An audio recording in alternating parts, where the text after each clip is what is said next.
자, 방금 전에 얘기한 일 에너지 정리를 하나의 식으로 표현하면 이런 식으로 표시가 될 수 있겠죠? 자, work는 델타 에너지다.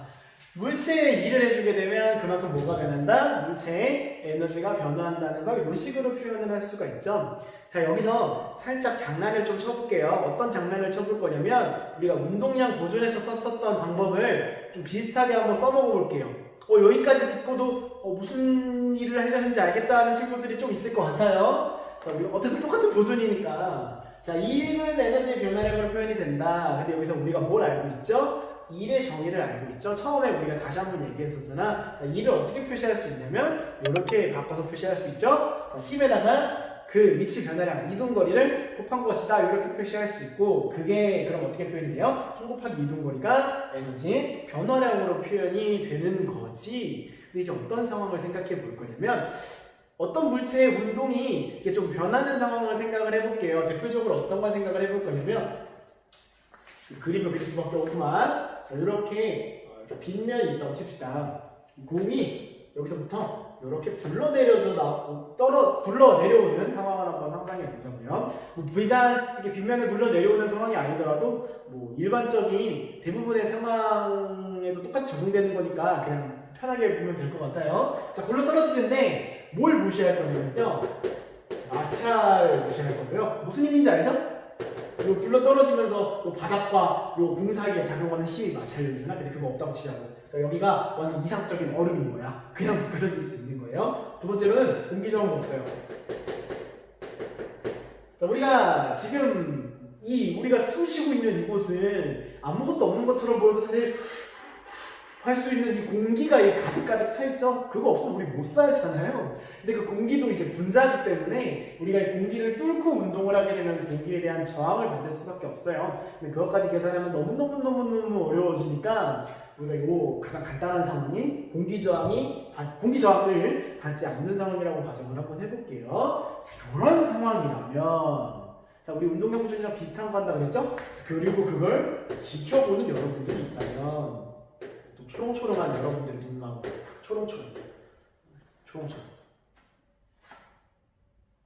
초롱초롱하죠? 여러분들이 이 상황을 지켜본다고 칩시다. 그럼 여러분들이 보기에는 공이 굴러 떨어져 내려오는 이 상황이 그냥 하나의 그림처럼 보이겠네요? 맞죠? 자, 우리가 이렇게 일은 에너지의 변화량으로 표현될 수가 있다고 했고, 그때 일은 물체에 가해진 힘에다가 이동거리를 곱한 걸로 표현할 수 있다고 했죠. 근데 이 상황을 한눈에 보고 있는 상황이라면 이때 가해지는 힘을 마찬가지로 어떤 힘이라고 표현할 수가 있어요? 공이 굴러 내려오는 동안 이 공에 작용하는 외력이라고 상상해도 되겠지? 무슨 말인지 이해가 되나요? 이 공에 작용하는 외력이 작용하느냐 작용하지 않느냐를 이 힘의 크기로 판단할 수가 있지 않습니까? 그렇죠? 근데 우리는 뭘 무시하자 그랬냐면 마찰과 공기 저항은 무시하자 그랬죠? 그럼 오로지 이 공은 빗면에 그냥 중력에 의해서 굴러 떨어져 내려오는 거나 똑같네? 무슨 말인지 알아요? 그럼 뭐가 돼버려요?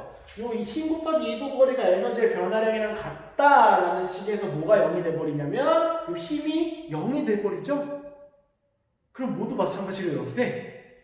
외부에서 해준 일 자체도 0이 돼버리지.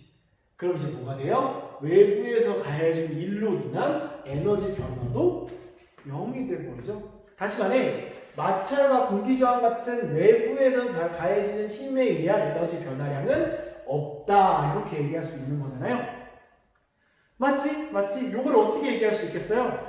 외력이 작용하지 않는 상황에서 그 외력으로 인한 에너지를 제외한 그 물체가 갖는 모든 에너지들은 뭐가 된다? 보존이 된다, 이렇게 얘기할 수 있는 거지. 그쵸? 무슨 말인지 알죠? 다시 말해, 공이 굴러 떨어져 내려오면서 얘네들에 의한 영향력을 제외하면 이 공이 갖고 있는 에너지는 뭐가 된다? 보존이 돼버린다는 얘기죠. 이 공이 갖고 있는 에너지 뭐가 있을 수 있나요? 어려운 질문이 아닙니다. 우리가 배운 에너지 3가지밖에 없어요.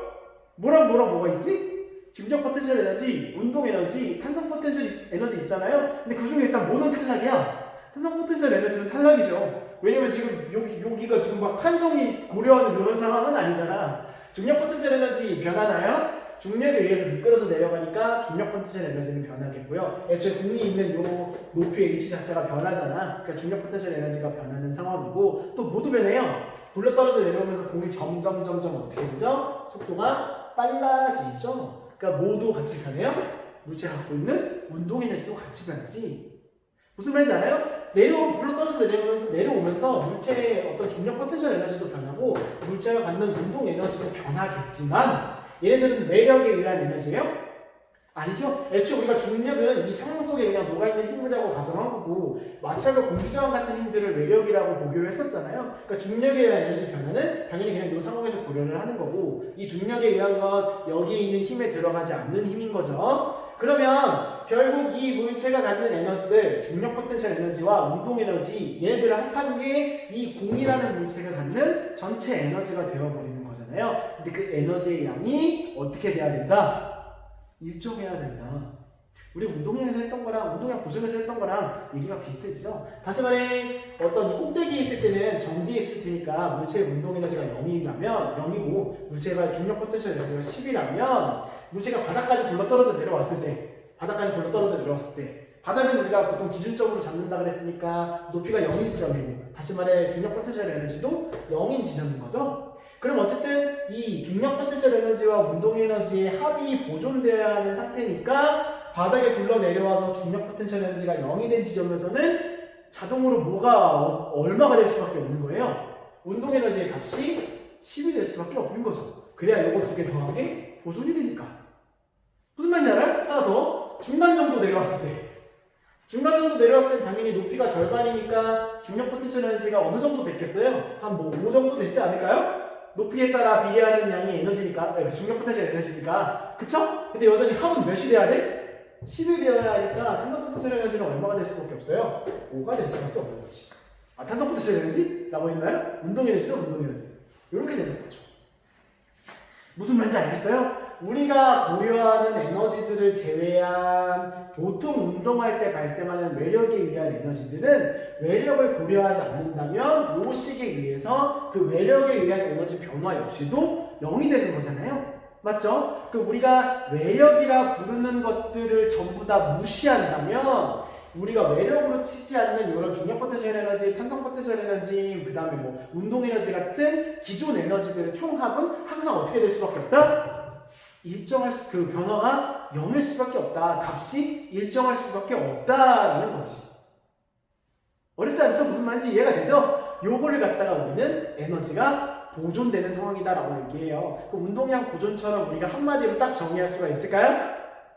이렇게 얘기할 수가 있겠죠? 물체에 매력이 작용하지 않을 때 그 물체에 어떤 에너지들은 전부 다 보존이 된다. 근데 우리가 여기서 어떤 에너지들은 어떤 것들밖에 고려를 안 했어요? 탄성 포텐셜 에너지, 중력 포텐셜 에너지, 운동 에너지 이렇게 세 개를 고려했잖아. 근데 이 에너지들은 약간 비슷한 성질을 갖고 있죠. 탄성 포텐셜 에너지, 탄성력에 의한 에너지, 중력 포텐셜 에너지, 중력에 의한 에너지, 운동 에너지, 운동을 변화시키는 힘에 의한 에너지. 셋 다 색깔이 비슷하죠? 어떤 색깔을 가지고 있어요? 역학의 색깔을 가지고 있잖아요. 그래서 우리가 물리학원에서 배우는 중력 포텐셜 에너지에다가 탄성 포텐셜 에너지를 합한 이런 포텐셜 에너지에다가 운동 에너지까지 모두 고려한 걸 우리가 이렇게 역학적 에너지라는 말로 칭해요. 그 앞에 있는 요 말을 포함해서 좀 더 다듬을 수 있겠네요.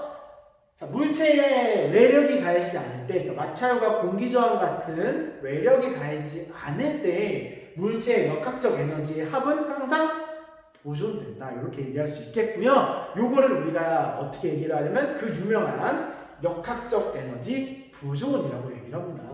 자, 우리가 어쨌든 중력 포텐셜 에너지를 구하는 것도 알고 있고 운동 에너지를 구하는 것도 알고 있고 뭐 탄성 포텐셜 에너지는 정량적으로 고려하지 않는다 그랬죠. 어쨌든 요 두 에너지를 구하는 법을 알고 있으니까 요 값에다가 그 구하는 식을 대입을 하면 우리가 굴러 떨어져 내려올 때 높이가 어떻게 변하는지에 따라서 그 물체의 속도도 얼마큼 변하는지도 실시간으로 알 수 있게 되는 거죠.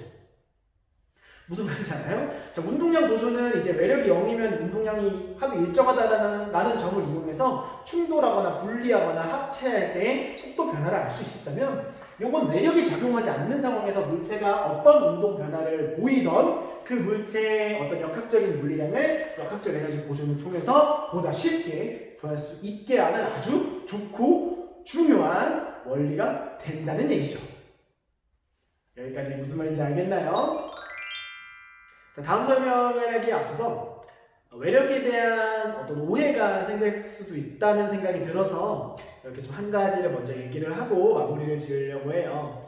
선생님이 방금 전에 이제 역학적 에너지 보존을 설명할 때 마찰력과 공기저항 같은 외력이 작용하지 않을 때 역학적 에너지가 보존된다고 얘기를 했었죠. 근데 이제 그거를 여러분들이 어떻게 받아들이면 안 되냐면 그냥 단순히 외력이 없을 때 역학적 에너지가 보존된다 이렇게 이해하면 약간 문제가 생길 수도 있어요. 어떤 문제가 생길 수도 있냐면 우리가 물리학에서 부르는 외력이라는 힘은 정해진 힘이 아니거든요. 예를 들어 어떤 물체에 작용하는 외력, 리콜, 마찰력 이런 게 아니라고.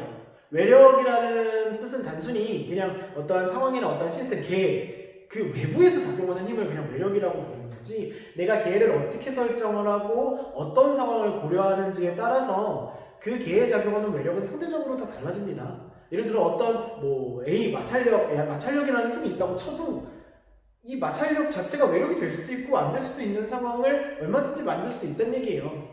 그래서 선생님이 아까 전에 역학적 에너지 보존으로 뭘 설명하면서 같이 하고 싶었던 얘기는 마찰과 공기저항 같이 지금 곧 얘기할 에너지의 손실을 불러일으키는 그런 힘들을 이제 모두 다 제외를 했을 때 작용하지 않는다고 가정을 했을 때 역학적 에너지가 보존된다는 뜻을 설명하려고 했던 거지 단순히 외력이 작용하지 않을 때 이제 역학적 에너지가 보존된다는 말과는 조금은 차이가 있어요. 선생님이 하는 말이 어떤 말인지 좀 여러분들이 잘 이해를 해야 할 텐데 운동량 보존 같은 경우는 이제 충돌하는 상황이라는 어떤 가정이 딱 정해져 있으니까 외력의 정의가 비교적 명확해지고 판단도 쉬워지지만 역학적 에너지 보존 같은 경우는 좀 더 일반적인 상황에서까지도 적용을 하는 그런 개념이기 때문에 외력을 그냥 어떤 확정적인 힘이라고 생각하지는 말아줬으면 좋겠다는 거죠. 우리가 역학적 에너지 보존을 바라보는 상황의 관점에서는 마찰력과 공기저항 같은 힘들은 엄연히 외력에 속하니까 이제 그런 것들의 표현을 빌려서 마찰력과 공기저항과 같은 그런 외력들이 작용하지 않을 때 역학적 에너지 보존이라는 게 적용이 된다고 이해를 하면 될 것 같아요. 이해를 한 친구들은 너무너무 다행이고요. 만약에 선생님 무슨 말 하는지 모르겠어요. 너무 어려워요 하는 친구들은 그 어려웠던 포인트를 선생님한테 좀 댓글로 질문을 달아주면 선생님이 또 열심히 답글을 달아주도록 하겠습니다. 자, 그러면 이제 한 번만 더 정리를 하고 조금 더 이야기를 해볼게요. 역학적 에너지 보존이란 그래서 마찰이나 공기저항과 같은 힘이 작용하지 않을 때 물체의 포텐셜 에너지와 운동 에너지의 합인 역학적 에너지는 항상 보존된다라는 게 이 운동량이 아니죠. 역학적 에너지 보존 법칙이라고 부른다. 근데 이렇게 물어볼 수도 있을 것 같아요. 선생님, 근데 우리가 사는 실제 세상에서는 마찰력과 공기저항이 없을 리가 없지 않나요? 맞아요. 그러면 역학적 에너지 보존 법칙 자체가 이상적인 상황에서만 의미를 갖는 거지 실제 세계에서는 그렇게 큰 의미를 갖는 법칙이 아니지 않나요? 물론 이제 어떤 물리학적인 의미에 관심이 크지 않은 친구들이야 어차피 문제는 역학적 에너지 보존으로 푸는 걸 이라고 대답할 수도 있겠지만 선생님은 이제 조금 더 물리학에 관심이 있는 친구들 좀 더 물리학적인 관점에 관심이 있는 친구들을 위해서 조금 더 심화된 내용을 살짝만 겉핥기식으로라도 소개를 해주고 넘어갈게요. 방금 얘기한 게 맞아요. 마찰과 공기저항은 영향을 미친다 정도로 끝나는 게 아니라 우리 대부분 세상의 모든 운동을 좌지우지할 정도로 정말 큰 영향력을 행사하는 힘들이죠. 우리가 이렇게 서 있는 것, 이렇게 얘네들이 이렇게 여기 멈춰 있을 수 있는 것, 우리가 달려가다가 브레이크를 밟고 출발할 수 있는 것, 이 모든 것들이 전부 다 이 마찰과 공기저항에 의해서 가능할 수 있었던 일들이니까 사실 그런 것들을 무시하기는 힘들어요. 그러면 이 마찰력과 공기저항까지 고려한다면 역학적 에너지는 당연히 보존되지 않겠죠. 다시 말해서 우리 포텐셜 에너지와 운동 에너지의 합인 역학적 에너지 자체가 마찰과 공기저항이 작용하는 순간 운동을 하면서 그 역학적 에너지라는 어떤 에너지들의 총합이 계속 변하면서 운동이 된다는 얘기죠. 보존이 되지 않는다는 얘기지. 그러면 결국에는 그 마찰과 공기저항이라는 이 외력, 그 저항력이라는 힘들이 에너지의 어떤 변화를 불러온다는 얘기네요. 근데 우리는 그거에 대해서 이미 너무너무 잘 알고 있죠. 손을 부딪히고 이렇게 비벼보세요. 손 뜨거워지죠? 왜 뜨거워지는 거지? 손과 손이 마찰하면서 발생하는 열 때문이잖아요. 우리가 다음 단원에서도 배우겠지만 이 열이라는 개념도 이 넓은 에너지라는 개념의 어떤 일부, 열 에너지라고 부르는 그 개념들의 일부이거든요. 그래서 마찰이 발생을 하게 되면 열 에너지가 발생해서 그 열 때문에 우리가 손이 뜨거워진다고 느끼는 거거든. 그래서 이처럼 마찰과 공기저항 같이 저항력이 작용을 하게 되면요, 에너지의 손실이 일어납니다. 우리가 갖고 있던 에너지 중에 일부를 열 에너지의 형태로 이렇게 밖으로 날려보내지는 이런 일이 발생을 해버려요. 그러니까 우리가 백의 에너지를 갖고 있었는데 마찰력, 운동을 하고 있었어요. 근데 선생님 발과 바닥 사이의 마찰력으로 인해서 열 에너지가 20만큼 손실이 일어났다고 치면 이 마찰이 일어나고 난 후, 마찰이 작용하고 난 후에 선생님의 에너지는 80만 넘게 되는 거지. 무슨 말인지 알겠어요? 그래서 어떤 마찰과 공기저항 같은 게 에너지에 영향을 미치는데 어떤 식으로 영향을 미치냐는 열 에너지와 같은 형태로 에너지의 손실로 이어진다라는 거. 하지만 이제 그 모든 것들까지 고려를 해볼 수도 있잖아요. 열 에너지, 이런 어떤 마찰이나 공기저항 같은 저항력으로 손실되는 열 에너지까지 고려한, 역학적 에너지의 다른 여러 가지 에너지에 손실되는 에너지까지 고려한 내가 가지고 있던 전체 에너지는 항상 일정하게 보존되는 건 맞습니다. 우리가 이제 단순히 역학적 에너지만 놓고 보니까 우리가 배운 포텐셜 에너지와 운동 에너지만 갖고 생각을 하니까 이제 마찰이 작용하는 경우는 역학적 에너지가 보존되지 않는다라고 얘기는 하지만, 역학적 에너지를 포함해서 우리가 에너지라고 부르는 모든 것들 있잖아요. 이 역학적 에너지, 뭐 손실되는 에너지, 뭐 전기 에너지, 뭐 기타 에너지 등등등등을 전부 다 고려한 총 에너지는 항상 그 총량은 일정합니다. 우리가 어떤 상황에서 내가 20만큼의 에너지가 손실이 되었다면 이 세상 어딘가에서 그 손실된 20만큼의 에너지를 얻게 되는 그러한 시스템으로 우리 우주는 돌아가고 있어요. 그래서 그걸 이제 조금 더 심화된 내용으로 총에너지 보존 법칙이라고 우리가 불러요. 역학적 에너지 보존 법칙보다 훨씬 넓은 개념이 되겠죠.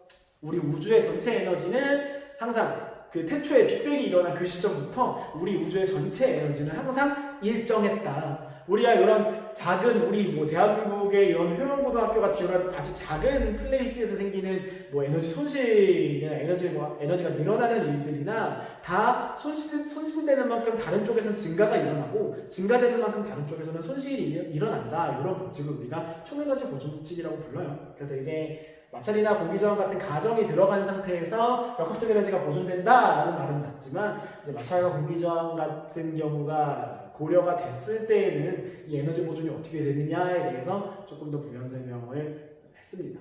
이 총에너지 보존 법칙 같은 경우는 물리학원에서 이제 본격적으로 다루진 않아요. 여러분들은 사실 역학적 에너지 보존 법칙만 확실히 알고 있으면 될 것 같아요. 무슨 말인지 알겠죠? 자, 시간이 조금 남으니까 역학적 에너지 보존 법칙에 대한 아주 간단한 문제를 한 문제 정도만 한번 풀어보도록 할게요. 프린트 꺼냅시다.